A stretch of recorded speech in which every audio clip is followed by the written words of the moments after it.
Assalamualaikum warahmatullahi wabarakatuh. Perkenalkan, nama saya Meisha Nabila Putri. Di sini saya akan membahas mekanisme transport melalui membran plasma. Ayo kita bahas. Penjelasan. Mekanisme transport melalui membran plasma adalah proses pertukaran zat yang melewati membran sel. Mekanisme ini melibatkan beberapa proses. Transport melalui membran plasma adalah proses di mana molekul, ion atau partikel lain melewati membran sel yang mengelilingi sel. Membran sel adalah lapisan tipis yang melindungi sel dan mengontrol aliran zat masuk dan keluar dari sel. Membran plasma terdiri dari lapisan lipid yang disebut fosfolipid yang membentuk lapisan ganda yang terisi dengan air dan zat lain.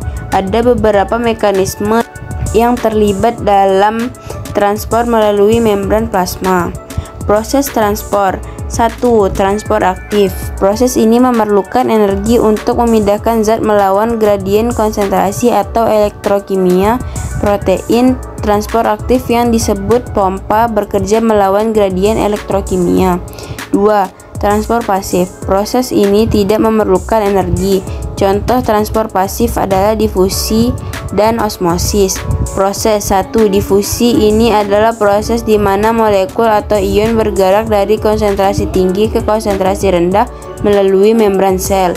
Ini terjadi karena molekul atau ion bergerak secara acak dan tidak mencoba mencari keseimbangan di kedua sisi membran. 2.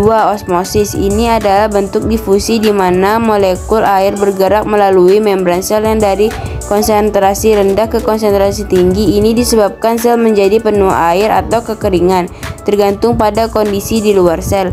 3. Permeasi. Ini adalah proses di mana molekul atau ion melewati membran sel tanpa membutuhkan energi tambahan. Ini terjadi karena molekul atau ion dapat melewati membran sel tanpa membutuhkan perubahan struktur membran. 4.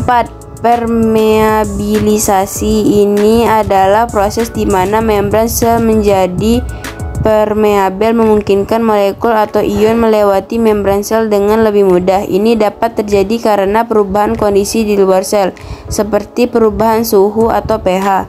5. Endositosis. Ini adalah proses di mana sel mengambil partikel atau molekul besar dengan mengambil membran sel di sekitar partikel atau molekul tersebut. Ini terjadi dengan membentuk vesikel yang merupakan kantong membran seluler yang mengandung partikel atau molekul tersebut. 6. Eksositosis. Ini adalah proses di mana sel melepaskan partikel atau dari vesikel keluar sel. Ini terjadi dengan melepaskan vesikel dari membran sel yang melepaskan isinya keluar sel.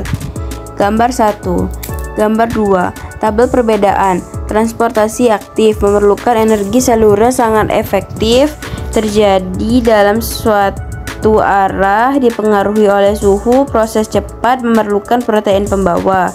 Transportasi pasif tidak memerlukan energi seluler, sebagian tidak selektif, terjadi dalam dua arah, tidak dipengaruhi oleh suhu, proses cukup lambat, protein pembawa tidak terlibat. Kesimpulan, mekanisme transport pada membran plasma adalah proses masuknya molekul ke dalam sel melalui membran sel. Membran plasma berfungsi sebagai filter yang mengatur transportasi zat-zat sehingga memungkinkan sel untuk mengambil nutrisi, mengeluarkan limbah, dan mempertahankan keseimbangan ion. Membran plasma juga berperan dalam proses osmoregulasi, desalinasi air laut, dan teknik kultur jaringan. Nah, itu saja. Sekian, terima kasih. Wassalamualaikum warahmatullahi wabarakatuh.